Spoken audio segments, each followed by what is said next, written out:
ایک شخص کو اقتدار سے نکالا گیا، قید کیا گیا، تشدد کا نشانہ بنایا گیا، اور پھر اسی خاندان کے لیے ایک ایسی کتاب لکھی گئی جس نے حکمرانی کے اخلاقی پردے چاک کر دیے۔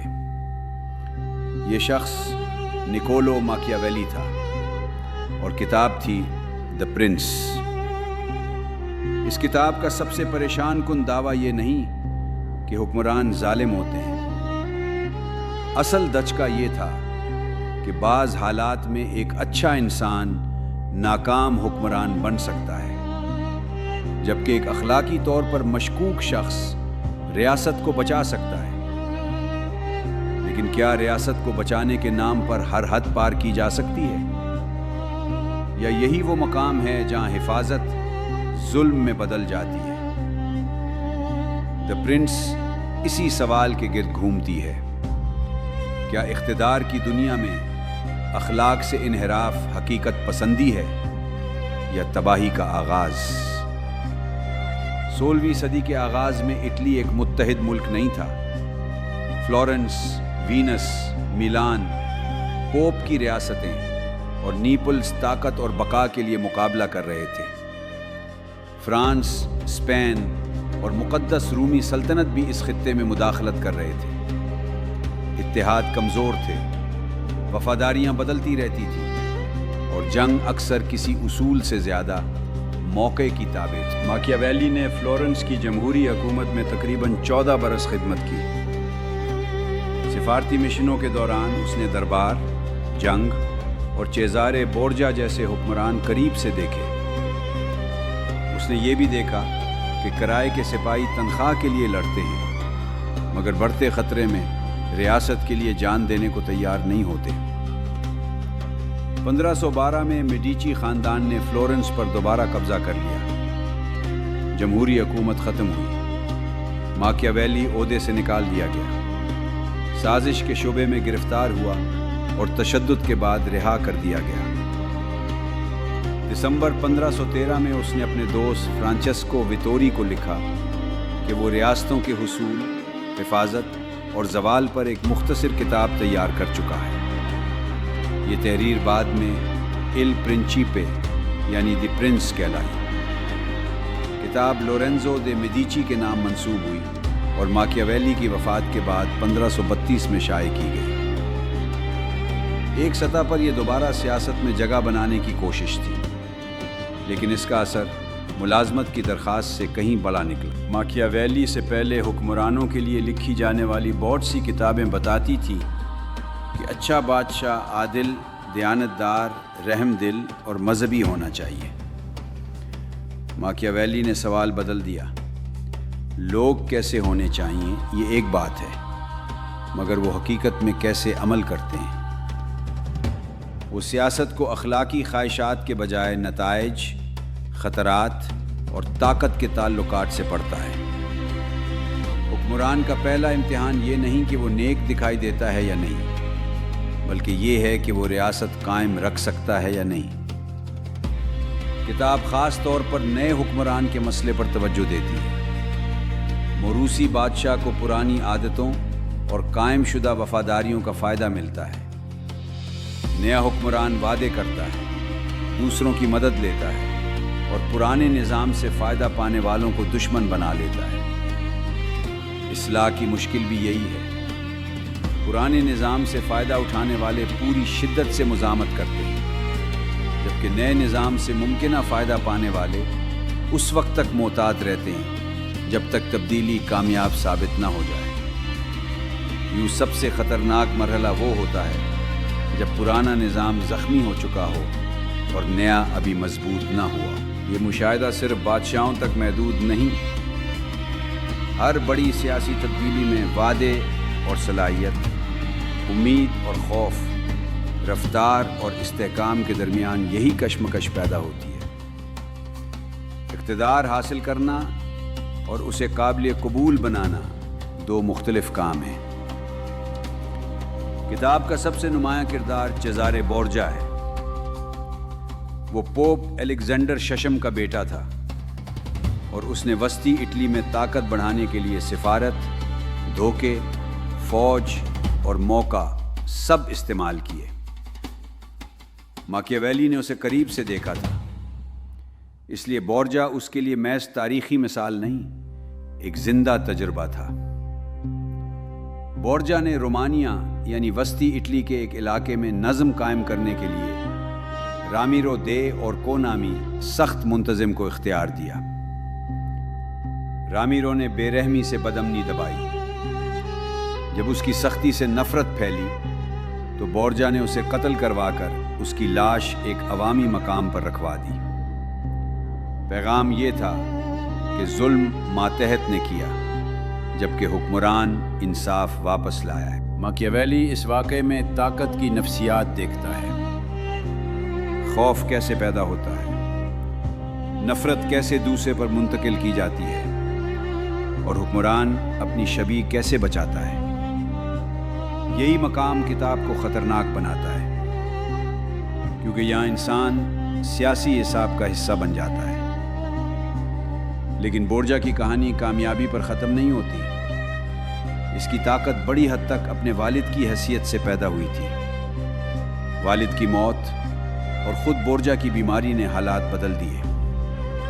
اس نے پیش بندیاں کی تھیں، مگر نئے سیاسی توازن کو قابو نہ کر سکا۔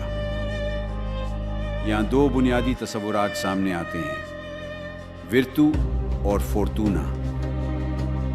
ورتو کا مطلب روایتی نیکی نہیں، اس سے مراد سیاسی قابلیت، جرأت، فیصلہ سازی اور حالات کے مطابق طریقہ بدلنے کی صلاحیت ہے۔ فورتونا وہ غیر یقینی دنیا ہے جس میں بیماری، جنگ، حادثہ اور دوسروں کے فیصلے انسان کے منصوبے توڑ سکتے ہیں۔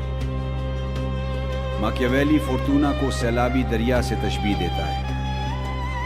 سیلاب کے دوران اسے روکنا مشکل ہوتا ہے، مگر پرسکون وقت میں بند بنائے جا سکتے ہیں۔ انسان ہر چیز کو قابو نہیں کر سکتا، لیکن تیاری کے ذریعے نقصان کم کر سکتا ہے۔ پھر بھی کامیابی انسان کو ایک ہی طریقے کا عادی بنا دیتی ہے۔ محتاط شخص ہر وقت احتیاط کرتا ہے، جبکہ جارح شخص ہر مسئلے پر حملہ کرتا ہے۔ زمانہ بدلنے پر سابقہ طاقت کمزوری بن جاتی ہے۔ ماکیاویلی کا مثالی حکمران اپنی فطرت حالات کے مطابق بدلتا ہے، مگر اس کی اپنی مثالیں دکھاتی ہیں کہ ایسا مکمل طور پر لچکدار انسان شاید موجود ہی نہ ہو۔ اب کتاب کے سب سے بدنام حصے کی طرف آتے ہیں، اخلاق اور ضرورت۔ ماکیاویلی کہتا ہے کہ حکمران کو جاننا چاہیے کہ کب اچھا نہ رہنا ضروری ہو جاتا ہے۔ اس کا مطلب ہر وقت ظلم کرنا نہیں۔ اس کی دلیل یہ ہے کہ بعض اوقات محدود برائی بڑی بدامنی کو روک سکتی ہے، لیکن بار بار کی جانے والی بے رحمی ریاست کو مستقل خوف اور نفرت میں دھکیل دیتی ہے۔ وہ محدود، فیصلہ کن سختی اور مسلسل بڑھتے ہوئے ظلم میں فرق کرتا ہے۔ اس کے مطابق طاقت استعمال کرنی پڑے تو اسے ایک واضح مقصد سے بنا ہونا چاہیے، اور اس کے بعد لوگوں کو تحفظ ملنا چاہیے۔ روز نئی شکل میں واپس آنے والا ظلم حکمران کی طاقت نہیں، اس کی کمزوری ظاہر کرتا ہے۔ یہاں ایک بنیادی خطرہ موجود ہے۔ ضرورت کی تعریف حکمران خود کرتا ہے۔ جب فیصلہ کرنے والا وہی شخص ہو جسے طاقت سے فائدہ پہنچتا ہے، تو عارضی اقدام مستقل جبر بن سکتا ہے۔ ہر آمر اپنے تشدد کو شوق نہیں، مجبوری کہتا ہے۔ ماکیاویلی اس مسئلے کا مکمل حل نہیں دیتا۔ محبت اور خوف کے مشہور سوال میں بھی اس کی بات ادھوری نقل کی جاتی ہے۔ وہ یہ نہیں کہتا کہ حکمران لازماً نفرت انگیز بنے۔ محبت اور خوف دونوں موجود ہوں تو بہتر ہے، لیکن اگر انتخاب ناگزیر ہو تو خوف زیادہ قابل اعتماد ہے، کیونکہ محبت حالات کے ساتھ کمزور پڑ سکتی ہے، مگر فوراً ایک حد قائم ہوتی ہے۔ حکمران کو نفرت سے بچنا چاہیے۔ لوگوں کی جان، عزت اور ملکیت پر بلا ضرورت حملہ نفرت پیدا کرتا ہے۔ خوف نظم قائم کر سکتا ہے، مگر نفرت سازش، بغاوت اور انتقام کو جنم دیتی ہے۔ اس فرق کو سمجھے بغیر دی پرنس محض ظلم کی کتاب بن جاتی ہے۔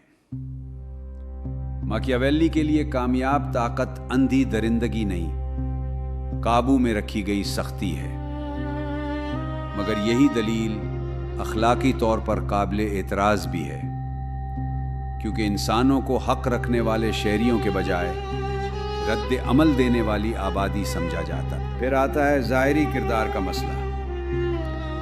ماکیاویلی کے مطابق حکمران کو شیر اور لومڑی دونوں ہونا چاہیے۔ شیر طاقت کی علامت ہے، مگر جال نہیں پہچانتا۔ لومڑی جال پہچانتی ہے، مگر بھیڑیوں کو نہیں بھگا سکتی۔ صرف طاقت کافی نہیں، اور صرف چالاکی بھی کافی نہیں۔ وہ کہتا ہے کہ حکمران کا رحم دل، وفادار، دیانتدار اور مذہبی دکھائی دینا اہم ہے، چاہے حالات اسے ان صفات کے خلاف عمل کرنے پر مجبور کریں۔ لوگ حکمران کے باطن تک نہیں پہنچتے، وہ الفاظ، علامتوں، فیصلوں اور نتائج سے اپنی رائے بناتے ہیں۔ آج بھی اقتدار صرف قانون، فوج یا دولت سے نہیں چلتا، وہ تصاویر، تقریروں اور عوامی تاثر سے بھی چلتا ہے۔ حکومت اپنی ناکامی کو کامیابی کی زبان میں پیش کر کے کچھ وقت خرید سکتی ہے، مگر معاشی تکلیف، عدم تحفظ اور مسلسل تحقیر آخرکار سرکاری کہانی کو توڑ دیتے ہیں۔ ماکیاویلی کے ہاں عوام محض بے وقوف ہجوم نہیں، وہ اشرافیہ اور عام لوگوں کی خواہش میں فرق کرتا ہے۔ طاقتور طبقہ دوسروں پر حاوی ہونا چاہتا ہے، جبکہ عام لوگ بنیادی طور پر ظلم سے بچنا چاہتے ہیں۔ اسی لیے وہ نئے حکمران کو عوامی حمایت پر انحصار کرنے کا مشورہ دیتا ہے۔ یہ ایک اہم تضاد ہے۔ دھوکے اور خوف کی اہمیت سمجھانے والا مصنف یہ بھی کہتا ہے کہ عوامی نفرت سے بچنا اقتدار کی بنیادی شرط ہے۔ کتاب صرف عوام کو قابو کرنے کا طریقہ نہیں بتاتی، یہ دکھاتی ہے کہ کوئی حکمران عوام سے مکمل بے نیاز نہیں رہ سکتا۔ فوج کے بارے میں اس کا اصرار بھی اسی اصول سے نکلتا ہے۔ وہ کرائے کے اور دوسرے ملک سے لیے گئے لشکروں کو خطرناک سمجھتا ہے۔ جو طاقت آپ کی اپنی نہ ہو، وہ بحران میں آپ کو چھوڑ سکتی ہے یا آپ ہی پر غالب آ سکتی ہے۔ اس دلیل کا وسیع مطلب یہ ہے کہ جس نظام کی بنیادی صلاحیتیں دوسروں کے ہاتھ میں ہوں، اس کی خود مختاری ظاہری ہوتی ہے، مگر یہاں کتاب کی حد بھی سامنے آتی ہے۔ ماکیاویلی کی توجہ غیر معمولی حکمران کی صلاحیت پر ہے، مضبوط اداروں، جواب دہی اور اختیارات کی تقسیم پر نہیں۔ اسی لیے دی پرنس جدید جمہوری حکومت کا مکمل رہنما نہیں، یہ زیادہ تر ایسے نئے حکمران کا مطالعہ ہے جس کے پاس مستحکم آئینی جواز نہیں۔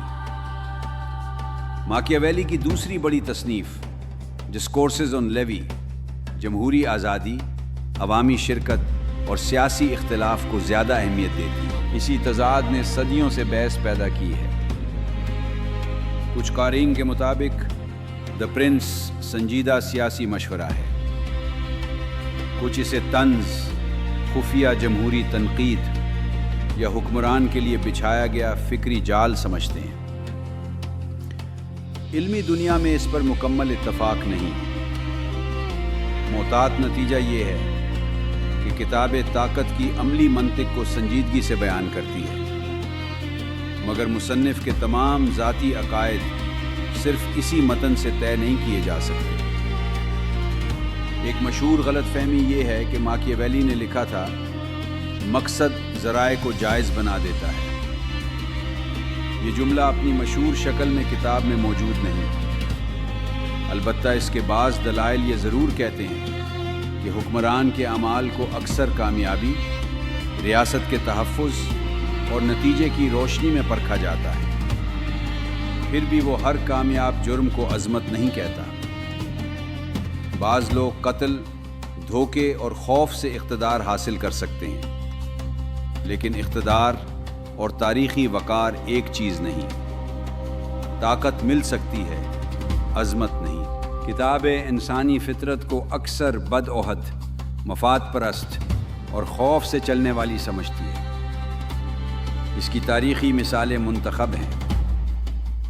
اس کا حقیقت پسندانہ زاویہ ایسا ماحول بھی بنا سکتا ہے جہاں ہر شخص دوسروں کو دھوکے باز سمجھ کر پہلے دھوکہ دینے لگے۔ یوں حقیقت پسندی حقیقت کی وضاحت کے بجائے اسے پیدا بھی کر سکتی ہے۔ آج دی پرنس کو ذاتی کامیابی کی چالوں کی فہرست بنانے کے بجائے طاقت کی شناخت کے آلے کے طور پر پڑھنا زیادہ مفید ہے۔ جب کوئی رہنما مجبوری کا لفظ استعمال کرے تو پوچھا جائے کس کی حفاظت ہو رہی ہے؟ قیمت کون ادا کر رہا ہے؟ کیا سختی محدود ہے یا معمول بن رہی ہے؟ کیا عوامی حمایت حقیقی ہے یا صرف ایک منظر؟ اگر آپ اس کتاب کی مکمل دلیل اور مثالوں کو خود سمجھنا چاہتے ہیں تو کتاب کا لنک ویڈیو کی ڈسکرپشن میں موجود۔ دی پرنس آسان اخلاقی سکون نہیں دیتی، یہ بتاتی ہے کہ نیکی اگر طاقت کی حقیقت سے بے خبر ہو تو بے اثر ہو سکتی ہے، اور طاقت اگر اخلاقی حد سے آزاد ہو جائے تو حفاظت کے نام پر شکاری بن سکتی ہے۔ اصل سوال یہ نہیں کہ سیاست میں گندگی موجود ہے یا نہیں، اصل سوال یہ ہے کہ جب حکمران کہتا ہے کہ ریاست کو بچانے کے لیے ایک حد پار کرنا ضروری ہے تو کیا وہ حد واقعی عارضی ہے یا ریاست کی بقا صرف اس کی اپنی طاقت کا دوسرا نام بن چکی ہے؟ اگر آپ اس کتاب کی مکمل دلیل اور مثالوں کو خود سمجھنا چاہتے ہیں تو کتاب کا لنک ویڈیو کی ڈسکرپشن میں موجود